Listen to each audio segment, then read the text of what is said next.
Kũringana na mũrũgamĩrĩri mũnene wa kambuni ya Delamere, Oliver Mary, nĩ moyete ikinya rĩrĩ na itanya rĩa kwararamia thoko yao ya yogurt nĩguo gũkinyia maita merĩ ma gacunjĩ ka 67 harĩ igana karĩa marũgamĩrĩire rĩu thĩinĩ wa bũrũri wothe.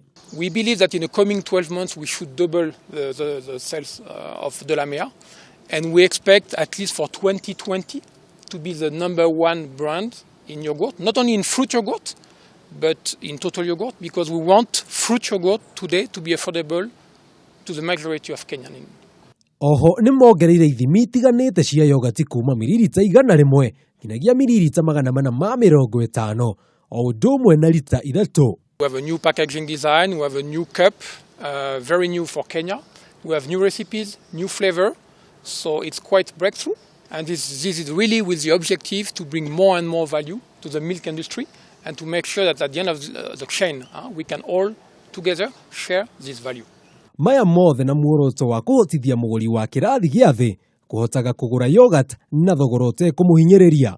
Kumana na riboti ya kambuni ya Kenya Daily, iganda cia iria nĩ cia bata harĩ ũthii wa na mbere gũkũ bũrũri-inĩ, na harĩa kwa ihinda rĩrĩ kambuni ici irutaga lita bilioni 5 cia iria. Na rĩu thutha wa kũgurio kwerũ kwa yogurt ĩno ya Delamere, ĩno nĩ ndeto njega kwĩ mũrĩmi wothe wa iria handũ oma, tondũ rĩu thoko ya iria nĩ ĩrehokwo gũkorwo ĩkĩandandũka handũ-inĩ ha Kameme TV. Wonjoria njĩtagwo Jenga wa Wambui.